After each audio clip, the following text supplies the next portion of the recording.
आज पढ़ेंगे 14वीं प्रश्नावली।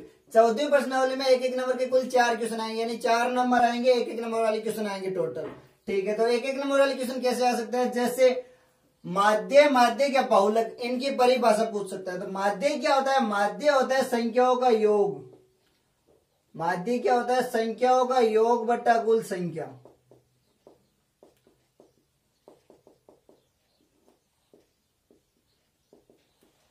माध्य और औसत एक ही चीज होती है, माध्य को औसत भी बोल सकते हैं। जैसे औसत होता है संख्याओं का योग बटा कुल संख्या, वैसे ही माध्य क्या होता है, संख्याओं का योग बटा कुल संख्या। ये पूछ सकता है परिभाषा की माध्य क्या होता है। ठीक है, इसी प्रकार माध्य अगर पूछ ले कि माध्य क्या होता है, तो माध्य क्या होता है कि संख्याओं को आरोही या अवरोही क्रम में रखने के बाद जो सबसे बीच में संख्या आती है वो क्या होती है, माध्यक होती है। और माध्य के लिए हमेशा ध्यान रखना, संख्या जो दी होगी वो विषम संख्या ही होगी।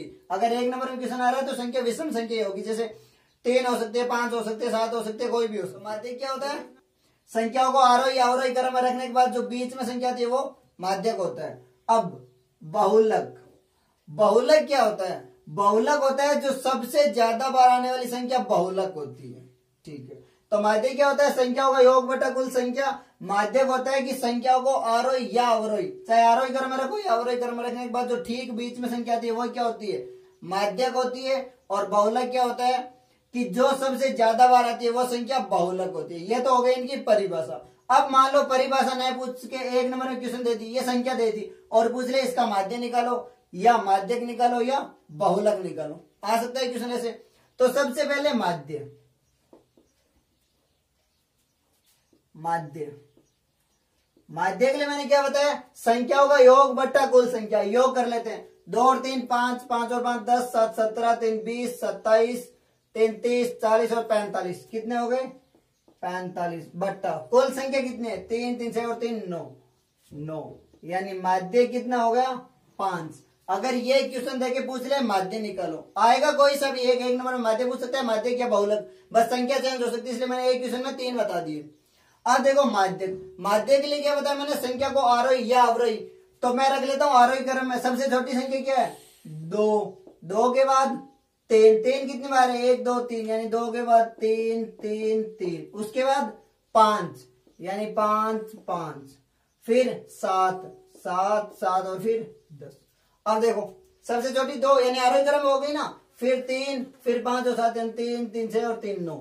अब देखो ठीक बीच में क्या है, ठीक बीच में कौन सी होगी, टोटल 9 है तो बीच में कौन सी होगी n+1 बटा 2, यानी ठीक बीच में हो गई 5वीं।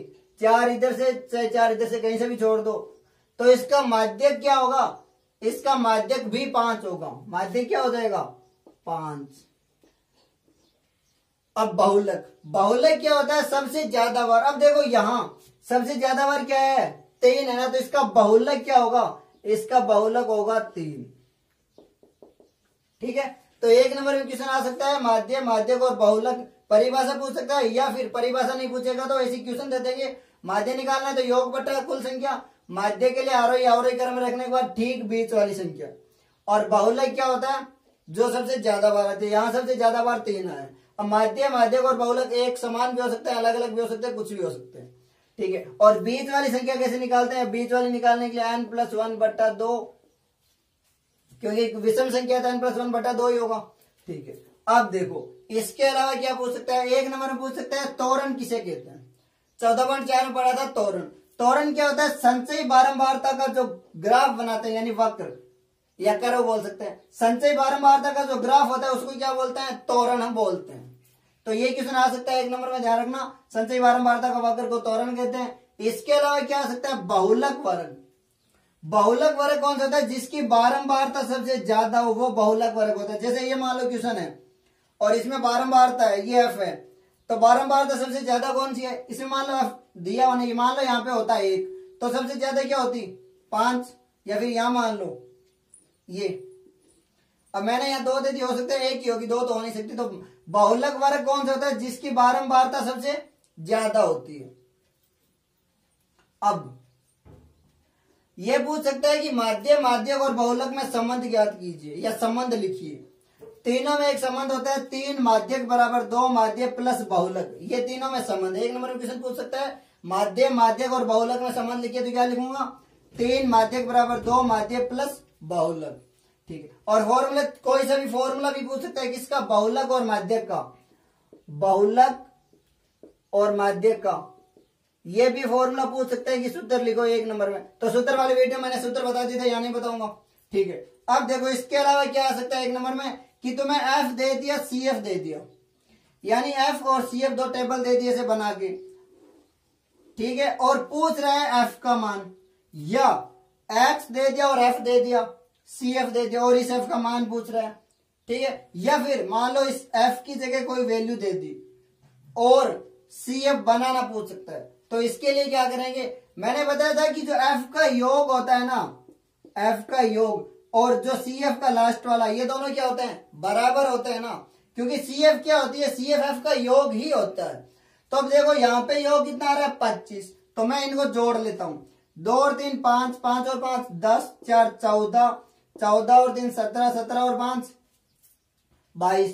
तो ये कितना हो रहा है, ये हो रहा है 22 प्लस एफ, और 22 प्लस एफ क्या होगा, 22 प्लस एफ किसके बराबर होगा, 25 के, क्योंकि एफ से ही सी एफ निकालते, जैसे 2 और 3 5, 5 और 7, 5 और 5 10, 10 और 4 14, 14 और एफ 17, मतलब यहाँ पे कितना होगा 3। तो चाहो तो जोड़ के निकालो या सीधा देख के निकालो, 14 और एफ यहां से भी कर सकते हैं, 14 प्लस एफ बराबर कितना होगा 17 ही होगा ना, क्योंकि सी एफ हमेशा एफ को जोड़ के ही बनाते हैं। तो 20 मतलब 17, 17 और 3 20, 20 और 5 25।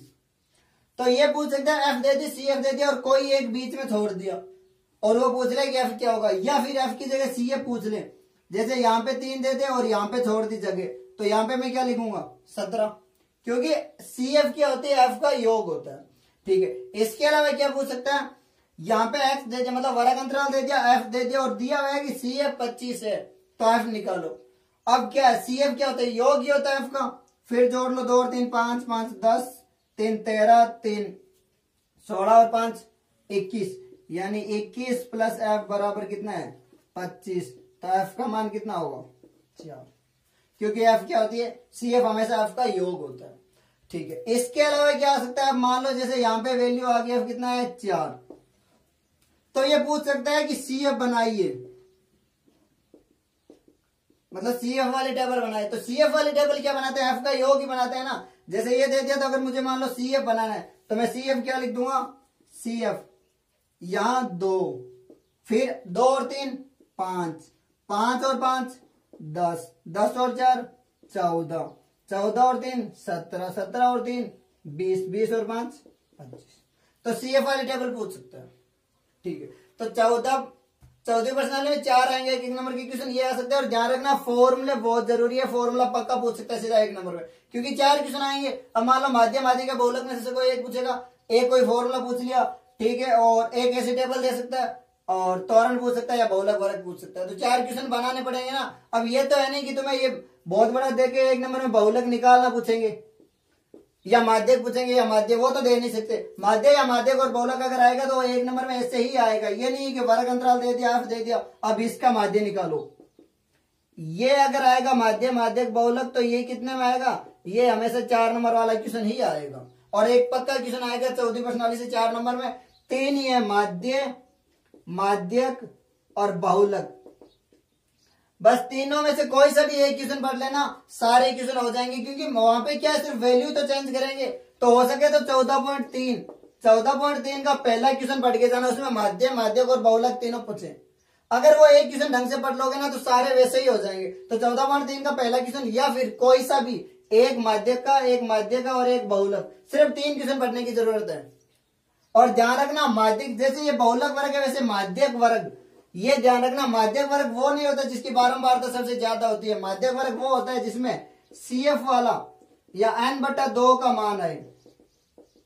जिस सी एफ में n/2 का मान आता है वो हमेशा माध्यक वर्ग होता है, ना कि वो जिसकी बारंबारता सबसे ज्यादा होती है। ये ध्यान रखना, बहुलक वर्ग वो होता है जिसकी बारंबारता ज्यादा होती है, लेकिन माध्यक वर्ग वो होता है जिसमें जिस सी एफ वाली टेबल में n/2 का मान आए।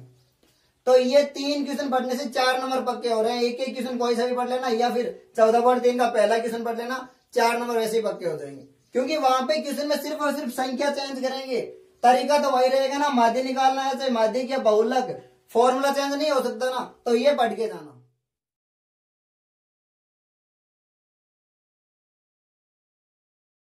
15वीं प्रश्नावली। 15वीं प्रश्नावली में से 2 क्वेश्चन आएंगे एक एक नंबर के। तो कैसे आ सकते हैं, जैसे बेसिक पढ़ लेते हैं, थोड़ा बेसिक से ही क्वेश्चन आएंगे। संप्रायिक क्या होता है? संप्रायिक ये क्वेश्चन आ सकता है कि संप्रायिक क्या होता है। संप्रायिक का मतलब है सभी घटनाओं के घटित होने की प्रायिकता समान हो। सम का मतलब क्या है, यहाँ सम्मान, यानी जिस घटना के सभी प्रयोग है ना उसके घटित होने की प्रायिकता अगर समान है तो वो संप्रायिक होता है। जैसे सिक्का है, सिक्के को उछालने पर या तो हेड आएगा या टेल, यही आएगा ना, तीसरा तो नहीं आ सकता। या फिर एक पासे को उछाल रहे हैं तो 1 से 6 तक कोई सी भी संख्या आएगी उसका प्रयोग हमेशा संप्रायिक होता है। जैसे 1/6, 1/6, 1/6 ही होता है, तो वो होता है संप्रायिक। ठीक है, अब मान लो प्रायिकता का सूत्र पूछ सकता है, तो प्रायिकता क्या होती है, अनुकूल परिणाम बट्टा कुल परिणाम। ठीक है, इसके अलावा पीई प्लस पीई बार बराबर 1 होता है। ई का मतलब क्या है, घटित होना, और ई बार का मतलब क्या है, घटना के घटित नहीं होना। जैसे ये क्वेश्चन भी है, किसी घटना के क्या है, हाँ घटना के घटना ई के प्रायिकता प्लस ई नहीं की प्रायिकता बराबर, ये क्वेश्चन आया था ना, मतलब ये बेसिक से ही क्वेश्चन आया है, तो वो हमेशा 1 होता है। और एक बात ध्यान रखना कि प्रायिकता हमेशा 0 से बड़ी या उसके बराबर और 1 से छोटी या उसके बराबर होती है, ये ध्यान रखना। अब देखो इसके अलावा क्या आ सकता है, जैसे ये क्वेश्चन आ सकता है कि निम्न में से कौन सी किसी घटना के घटित होने की प्रायिकता नहीं हो सकती। मतलब एक तो जैसे ये क्वेश्चन ऐसे आ सकता है कि एक बैग में 5 लाल, 4 काली और 3 नीली गेंद है, एक गेंद निकाल रहा है कि उसकी क्या प्रायिकता है, वो लाल हो, ये। और एक ऐसे सीधा क्वेश्चन आ सकता है कि तुम्हें कुछ नहीं दिया है, सिर्फ ये पूछ रहा है कि घटना के घटित होने की प्रायिकता नहीं हो सकती, उसके लिए ये बेसिक जरूरी है। जैसे पहला है, ये आ गया 1 10%, 2/3 और 3/2। अब स्टूडेंट क्या सोचते हैं कि 10% है, इसको सही कर देते, जबकि ये गलत है। 10% का मतलब क्या होता है, पॉइंट में 1, ये तो हो सकती है ना। अब यहां देखो 0 से बड़ी है उसके बराबर और 1 से छोटी होती है, और ये वाला ऑप्शन देखो, इसका मतलब क्या है 1.5 जो 1 से बड़ी है, यानी ये गलत है, ये नहीं हो सकती। इसी प्रकार इसमें देखो 100% का मतलब क्या है, एक तो हो सकता है। माइनस, घटना कभी भी 0 से छोटी नहीं हो सकती, इसका मतलब इसमें ये गलत होगा। तो जब भी ध्यान रखना, कोई भी संख्या माइनस में या फिर 1 से बड़ी, हाँ अगर यहाँ 10 की जगह अगर 110% होता ना तो गलत होता। 110 का मतलब क्या है, 1.1, ध्यान रखना। या फिर ऐसे आ गया 15%, 2/3, 1/5 और 8, तो 1/5 भी नहीं हो सकती। तो ध्यान रखना, घटना 0 से छोटी नहीं हो सकती, मतलब माइनस में नहीं हो सकती, 1 से बड़ी नहीं हो सकती। तीनों क्वेश्चन इसी बेस पे ऐसे आ सकता है। आप देखो इसके अलावा 15.1 का जो पहला क्वेश्चन है उसमें से कोई सा भी एक क्वेश्चन आ सकता है, खाली स्थान, क्योंकि खाली स्थान वाले क्वेश्चन आएंगे। अब देखो घटना ई की प्रायिकता प्लस ई नहीं की प्रायिकता हमेशा 1 होती है, ये वाला। और इससे ये भी निकाल सकते हैं, जैसे पीई बार बराबर 1 माइनस पी, या पीई बराबर 1 माइनस पीई बार। मतलब मान लो तुम्हें सीधी दे दी, ऐसे क्वेश्चन आ सकता है कि घटना ए की प्रायिकता दे दी 0.7 और तुमसे पूछ रहा है पीई निकालो, ए बार मतलब ए नहीं, ए बार या ई नहीं। ये क्वेश्चन आ सकता है कि ई की प्रायिकता दे दी ये और ई नहीं पूछ रहा है, तो पीई नहीं क्या होता है, 1 माइनस पीई ना, यानी 1 माइनस 0.7 कितना होगा, 0.3। ये क्वेश्चन भी आ सकता है, ध्यान रखना इस फॉर्मूले से ये क्वेश्चन आ सकता है। इसके अलावा देखो उस घटना की प्रायिकता जो घटित नहीं हो सकती, अगर घटना घटित नहीं हो सकती तो प्रायिकता क्या होगी, 0। और ऐसी घटना को क्या बोलते हैं, असंभव घटना। ठीक है, उस घटना की प्रायिकता जिसका घटित होना निश्चित है, अगर घटित होना निश्चित है तो प्रायिकता हमेशा 1 होती है। और ऐसी घटना क्या कहलाती है, निश्चित घटना या आवश्यक घटना। ठीक है, उसके बाद किसी प्रयोग के सभी घटनाओं का योग हमेशा 1 होता है। जैसे ये देख लो, ई के घटित होने की प्रायिकता 7 है, 0.7, और ई के नहीं होने की 0.3, तो 0.7 प्लस 0.3 कितना हुआ, 1 ही हुआ ना, हमेशा 1 होता है। उसके बाद किसी घटना की प्रायिकता से बड़ी या बराबर, ये देखो 0 से बड़ी या उसके बराबर और 1 से छोटी या उसके बराबर होती है।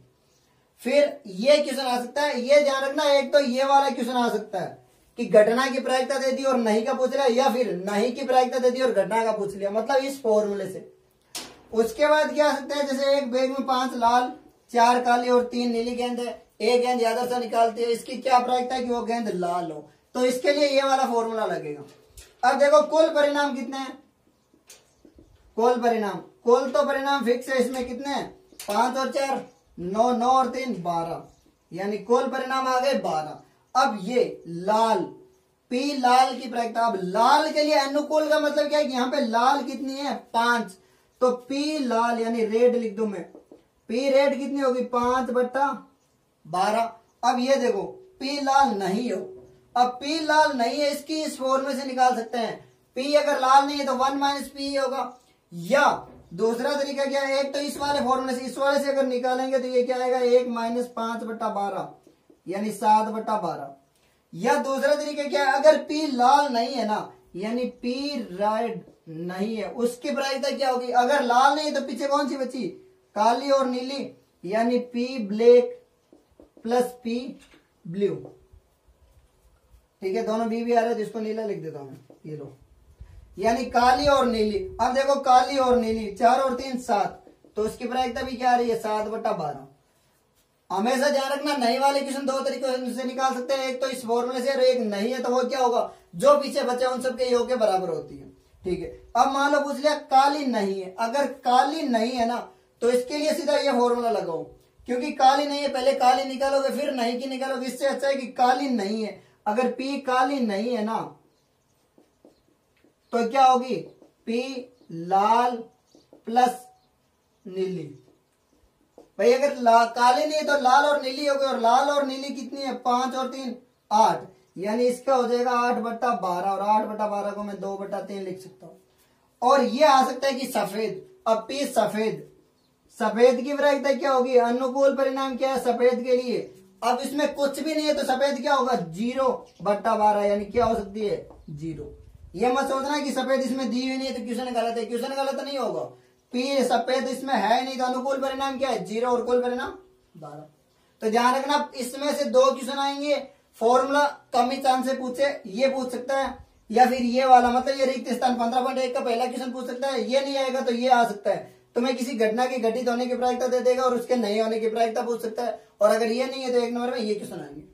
बस यही है इसमें 1 नंबर में आने वाले क्वेश्चन।